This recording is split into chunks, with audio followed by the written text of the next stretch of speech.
তুমি নবীর উম্মত দাবি করো সুন্নাহ মানো না, নবীর অপমানে তোমার হৃদয় কাঁদে না।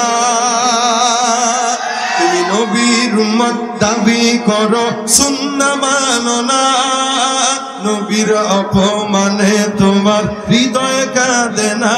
তুমি বিজাতীয় সংস্কৃতিতে সপেছ পরাণ, তুমি কেমন মুসলমান, তুমি কেমন মুসলমান।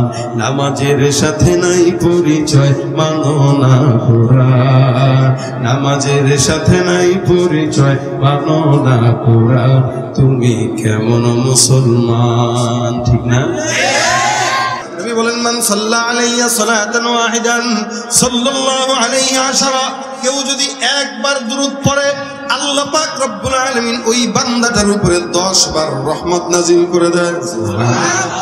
সুতরাং মুসলমান একবার যদি পড়েন, এটার জন্য দাঁড়ানোর দরকার নাই, এটার জন্য মিলাদের বিশাল বড় মঞ্চ দরকার নাই, এটার জন্য আলাদা হুজুর ভাড়া করার দরকার নাই।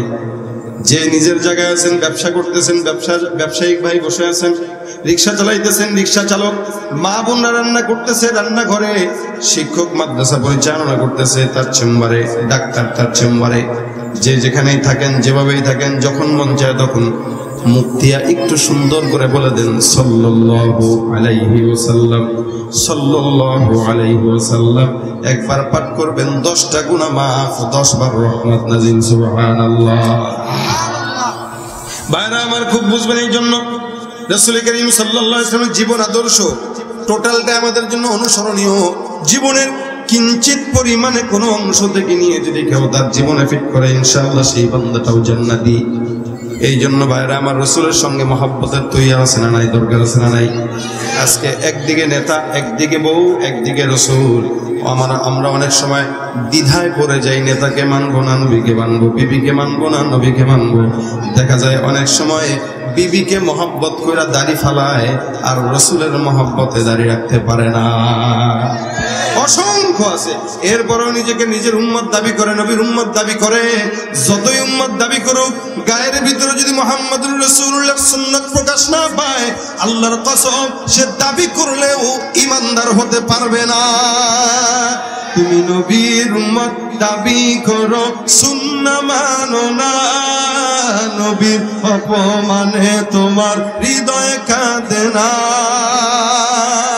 তুমি নবীর উম্মত দাবি করো সুন্নাহ মানো না, নবীর অপমানে তোমার হৃদয় কাঁদে না। তুমি বিজাতীয় সংস্কৃতিতে সপেছ পরাণ, তুমি কেমন মুসলমান, তুমি কেমন মুসলমান।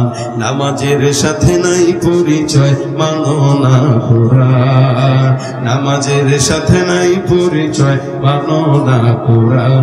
তুমি কেমন মুসলমান, ঠিক না? এগুলো কি দাবির জিনিস? জিনিস দুইটা ভাই। একটা হইল লা ইলাহা ইল্লাল্লাহ, এটা হলো মুহাম্মাদুর রাসূলুল্লাহ। কেউ যদি ইমানদার হয়, লা ইলাহা ইল্লাল্লাহ তার ইমানের ভিতরে থাকবে, এটাকে ফাঁক করে দেখানোর সুযোগ নাই, কেটেও দেখার সুযোগ নাই। কারণ ঈমান ওয়া তাসদীক বিল জিনান, এটা অন্তর থেকে বিশ্বাস করার নাম, এটা দেখানো যায় না। লা ইলাহা ইল্লাল্লাহ এটা বান্দার কলবে থাকে, এটা দেখানো যায় না। আর মুহাম্মাদুর রাসূলুল্লাহ এটা উপরে থাকে, এটা প্রকাশ করা যায়, এটা গোপন রাখা যায় না। মুহাম্মাদুর রাসূলুল্লাহ মানেই রাসূলের সুন্নাত, এটা দাড়ি, এটা দেখানো যায়, এটা কেটে বোঝানো যায় না যে আমি রাসূলের উম্মত।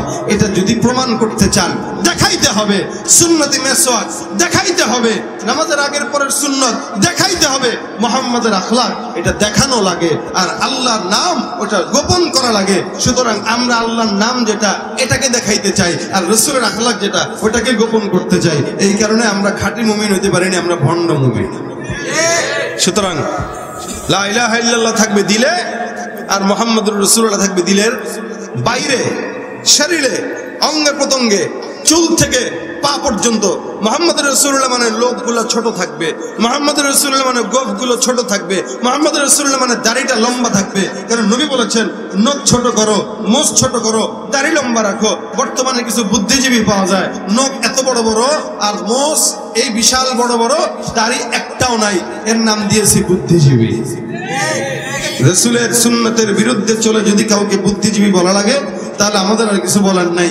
এই বুদ্ধিজীবী দুনিয়াতে বুদ্ধি বেচে খাইতে পারবে, কিন্তু ওই বুদ্ধি দিয়ে রাসূলের সঙ্গে জান্নাতে থাকতে পারবে না। এই জন্য রাসূলের সঙ্গে জান্নাত চাই কারা কারা হাত তুলেন ইনশাআল্লাহ। আল্লাহ আমাদের এই হাত ভিডিও করে রাখো, তুমি কবুল করো। আল্লাহ তোমার হাবিবের সুন্নতে দেখানো পথে চলার তৌফিক দিও, তোমার হাবিবের সঙ্গে জান্নাতে খাওয়ার তৌফিক দিও, থাকার তৌফিক দিও, হাবিবের সুন্নত মোতাবেক চলার তৌফিক দিও, বলেন আমিন। শুধুমাত্র রাসূলের মহব্বতে খালি এতটুকু একটা আমল করবেন, যখন মন চায় সাল্লাল্লাহু আলাইহি ওয়াসাল্লাম, যতবার মন চায় সাল্লাল্লাহু আলাইহি ওয়াসাল্লাম, ইনশাআল্লাহ রাসূল আপনাকে চিনবে, আপনি রাসূলকে চিনবেন, রাসূলের সঙ্গে আপনার সম্পর্ক জুড়ে যাবে, রাসূল আপনাকে কবুল করে নেবে, তো সুপারিশ ওয়াজিব হয়ে যাবে ইনশাআল্লাহ। আল্লাহ পাক আমাদের সকলকে আমল করার তৌফিক দান করুক, বলেন আমিন।